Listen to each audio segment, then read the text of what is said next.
Okay, and then I can turn and, I know Norm better, so I can, okay, great. Well, what I want to do as I bring you all greetings from the organization that I believe is a parallel sister organization with you all, which is Metropolitan Congregations United in the St. Louis, Missouri side of the river. And we are more than 40 member congregations and many individual members, and I serve on the board of that organization. And we just had our annual assembly a few nights ago, and I knew I was coming here, and I can't tell you how good it feels to be about this work together. We have a commitment to work on racial justice in all of our initiatives and apply a race equity lens, and to know that you are over here with us in that work on this side of the river.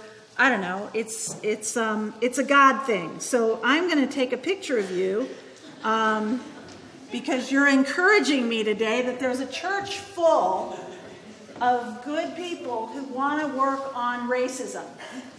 And so I'm taking a photo of you, thank you, that I'm going to share with them. As I was speaking to that assembly, we were gathered, and quite a bit of consternation among us, and fear and concern in the last month since our election, and the way our national rhetoric is, and the number of executive orders, and what this all means. And I just had to say to the group, particularly as a community organizing group, yes, on January 20th, President Donald Trump became president, but he did not take power. He took the oath of office. We, the people, have the power. And I'm thankful to be with the people, to be about the work of healing our nation, to be about the work of reconciliation, to be about the work of justice. And I'm very thankful to be with you this afternoon in that work. 2 years ago, during the growing protest movement in response to the number of police homicides of black and brown people all across the nation, and all of the non-indictment decisions of grand juries that were coming forth all across the nation, the comedian Chris Rock tweeted something that many found to ring very sadly true. Hey, I've found an app that can determine if your friends are racist or not. It's called Facebook.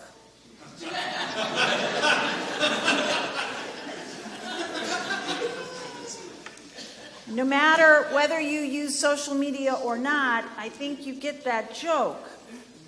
And a part of why it is so spot on, and continues after 2 years to be even more spot on, is that it speaks to our experiences over these years, to finding ourselves in very difficult conversations, be it online or in person, with friends, co-workers, and family members, as we discern how to respond to the increasing evidence of great divisions in our country and our region around the subject of race, and in particular, the question of equal opportunity for due process under the law. And while some have found that these conversations must really struggle with and attend to the kind of injustices and structural injustices that were just named so powerfully in the sermon that exist between white and black people, others in our country have argued for de-racialized discourse, to talk about things like personal accountability and behavior and respectability. And now, in light of a national election in which these deep divisions have been tapped and I would say even exploited like a natural resource, we find ourselves in a deep and ever-deepening national crisis. Like all crises, this moment is comprised of great danger, but it also offers real opportunity. And I am guessing that is why many of you are here this afternoon. We must mitigate the danger of this time. And yet we must not, particularly as people of faith, miss the opportunity. Miss the opportunity to move forward and bridge the gap of these divisions in our country. Both these paths, danger and opportunity, require, I believe, that we more than ever, even though there is great temptation not to, more than ever, that we step up as people of faith to the subject of racism. So the first order of business in doing that is to define racism. And to put it succinctly, racism is prejudice plus power, right?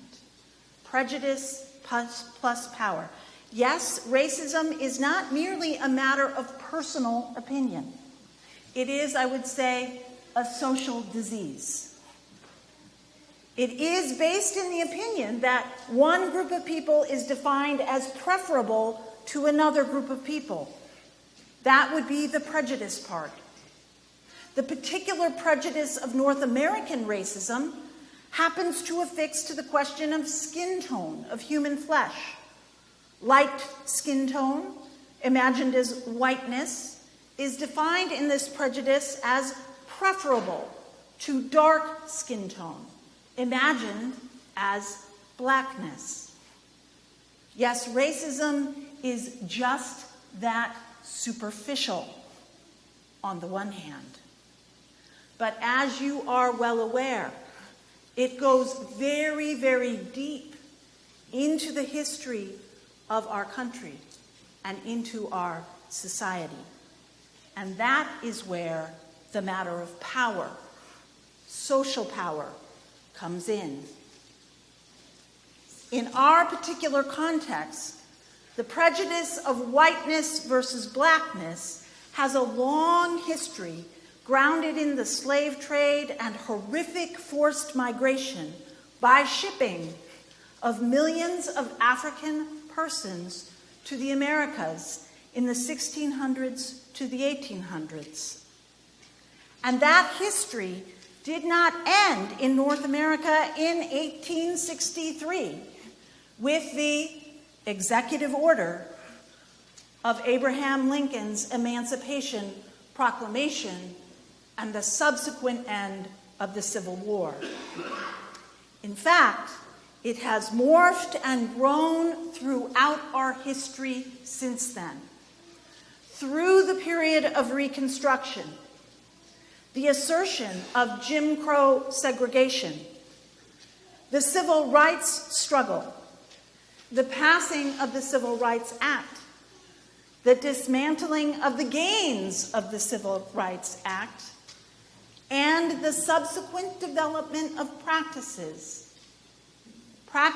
of black criminalization and mass incarceration in what the scholar Michelle Alexander has named the assertion of the new Jim Crow in our time.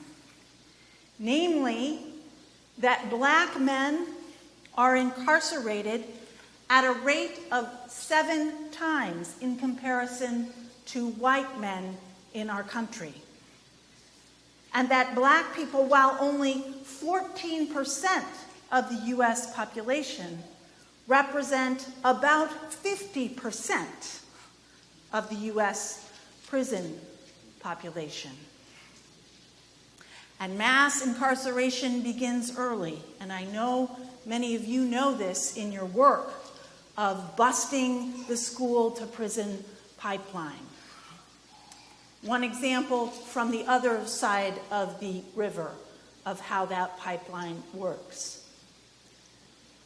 2 years ago in the city of St. Louis, over 1,100 black juveniles were put into the justice system from public school disciplinary practices, like in-school suspension.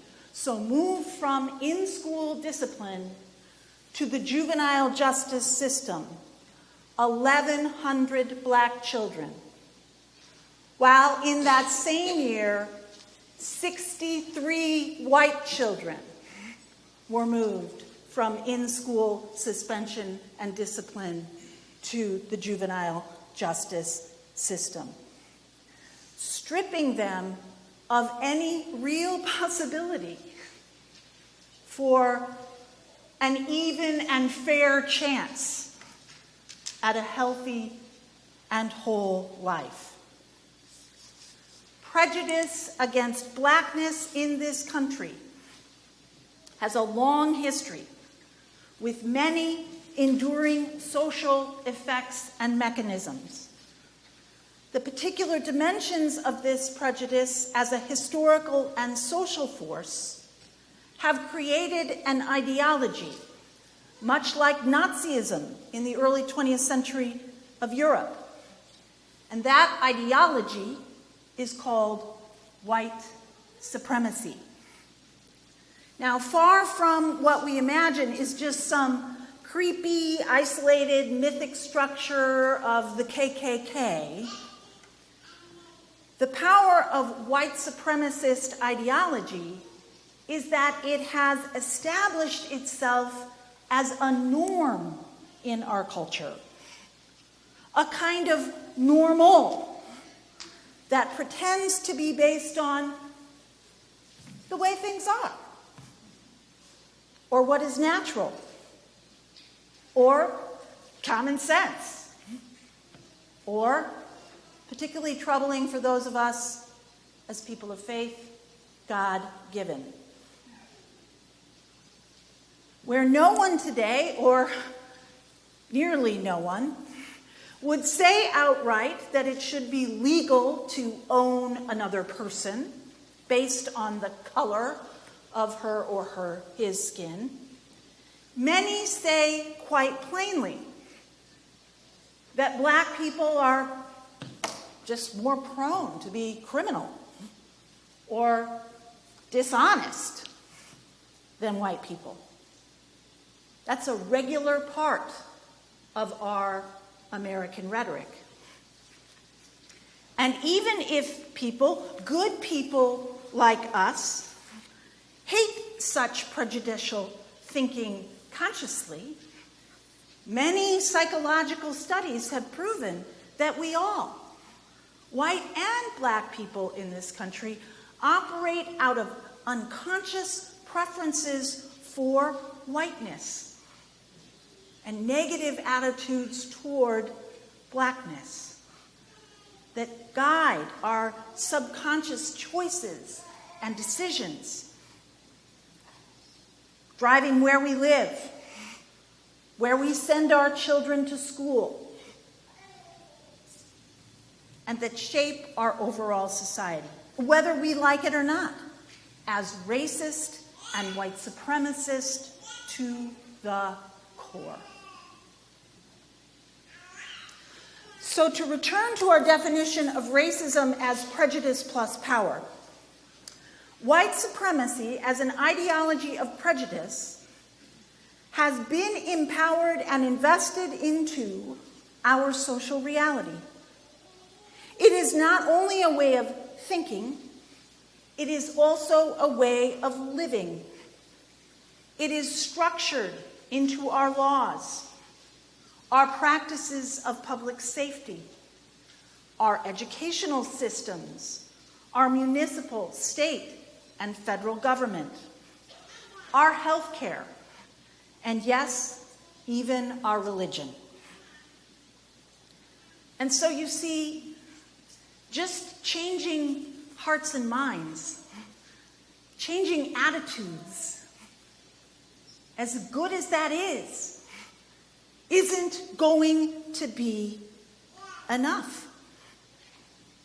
To eradicate racism and white supremacy in our country is going to take nothing short of a collective will to see, click, click, click, that there is a problem, and to own that problem, particularly among white people, as our problem, and to set forth to identify and to root it out. In all of the ways it has been structured into our consciousness and into our society. Now, when what we now refer to as Ferguson all began, on August 9th in 2014, when Officer Darren Wilson killed 18-year-old unarmed Michael Brown following a routine pedestrian stop, there began an unveiling in our country, not just in St. Louis, but across our nation, of the extent of the problem of racism and white supremacy in our society, at least for some of us. Okay? I think it was more of an unveiling for white people than it was for black people. This is not just about opinions. This is not just about theories. This is about life and death. One particular way that consciousness has taken shape and been vocalized is in a campaign that has been designed to focus attention on the deadly effects of racism in our country. And that campaign, I'm sure you have heard of it, is Black Lives Matter. Now, perhaps you have heard such an interchange or been part of such an interchange over these intervening years between Ferguson and now. One person asserts Black Lives Matter, and another person replies in counterpoint, almost like a corrective, all lives matter. I want to take a little bit of time to dig into this interchange because I think it helps us understand something about racism, and it helps us appreciate what it means to be, whether we identify as black or white or not, in the struggle to dismantle racism and its attendant social ills and suffering in the lives of black people. You see, in this country, we kind of live under a mythic banner of something called equality and freedom. And some can hear a self-consciously one-sided statement like Black Lives Matter and be offended. Some hear such a claim as discriminatory, even prejudiced in and of itself. And in this sense, the corrective retort, all lives matter, kind of can come across as a well-meaning attempt to be inclusive. It takes a stand against prejudice of any kind, and it says, no matter what, color does not matter, all lives are important, black, white, yellow, purple, polka dotted. Have you ever heard somebody say that? Purple, polka dotted. The problem with this bold stand against prejudice, a stand that claims it does not see color, is that it fails to take into account several important things about the socially constructed and systematic realities of racism that we've just covered in our context. Firstly, people are not actually purple and polka dotted, are they? So to say that you do not see black people as black, as one might outlandishly claim they do not see polka dotted people as polka dotted, is to deny and demean the particularity of black people's lived experience. It is to render blackness a problem that is better not seen. It is, moreover, to claim all personhood as defined from your perspective. And see, these are really important dynamics to get in touch with as we move into sacred conversations about race, okay? It claims your perspective as normative and as central. You have the ability to claim all personhood and define it from your perspective, and to discredit anyone else's claim to a particular or distinctive experience. And so we see how fraught and challenging this all can be. Even a well-intentioned stand in the work of dismantling racism can in fact be very racist. Okay, so this is challenging and hard work. It's deeply introspective work. Second thing about this corrective all lives matter to the claim Black Lives Matter. It imagines that the only real problem in our society between black and white people is that we just can't seem to get along. Okay? If we could understand that it's neither black lives that matter nor white lives that matter, but all lives that matter, well then we could live in harmony and peace. But in fact, the realities that underlie the disparities between police stops of white people and black people, disparities that range from anywhere from twice as many stops for black people compared to white people to, in Clayton, Missouri, 10 times as many stops, okay? Those kinds of disparities, those are not grounded in a problem that white people and black people have in getting along. The horrifying reality that there are those kinds of disparities in our public safety, and that there are disparities such as that every 28 hours a police officer, security guard, or vigilante kills a black person in America, these kinds of things cannot be remedied by simple kumbaya moments of coming together, as important as coming together is. These deadly social ills are grounded in systemic inequities and injustices tied to long-standing histories of the ideology of white supremacy in our nation, which has demonized, criminalized, and otherized Black culture and Black people and sown division and hatred, not only in human consciousness, but also within our economic, educational, religious, civic institutions and practices. So choosing to address these ills is going to take a collective will to face the kind of society we have inherited, and honesty about that.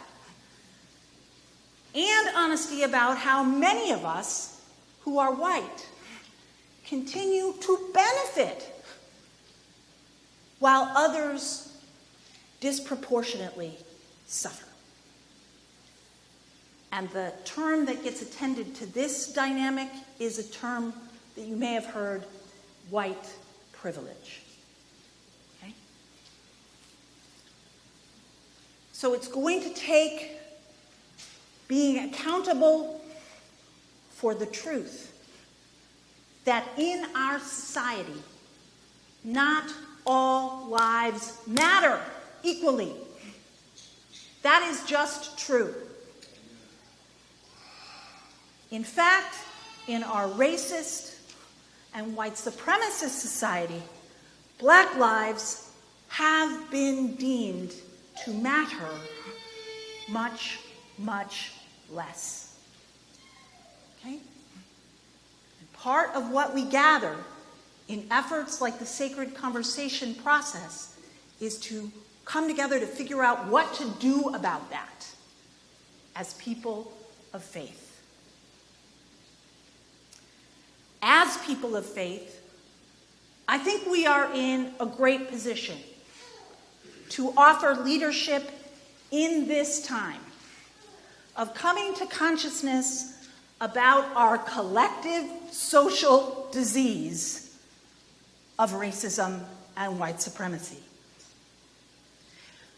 We have resources to bring to bear on helping to shape the local and national conversation about race. Our resources have practices like confession of sin. Okay? White people, we need to confess.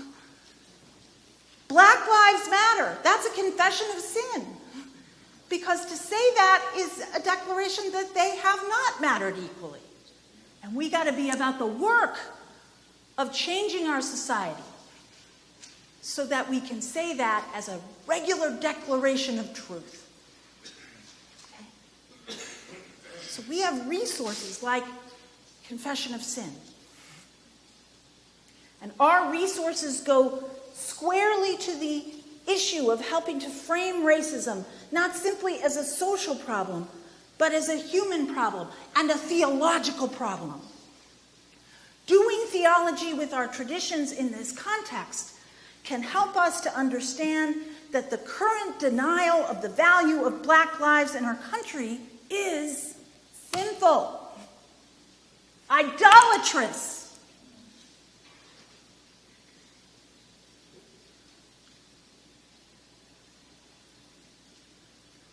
Contrary to God's plan for creation, a moral outrage.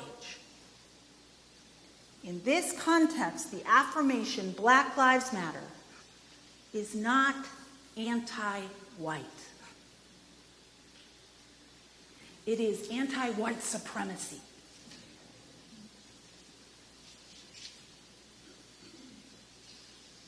It is not anti-white. It is anti-white supremacy. Saying Black Lives Matter is an affirmation of faith as well as a confession of sin. It is an affirmation of God's creation and the inherent value of every person made, as Pastor Jeff prayed, in the image of God. It is a deeply pro-human thing to say. In this context, proclaiming Black Lives Matter is taking a proactive stand against how racism and white supremacy are devaluing and destroying the lives of our black sons and daughters. And to say Black Lives Matter is to imagine that we could work toward a society in which such a claim is just an everyday, regular affirmation of the truth. May it be so. Amen. Amen.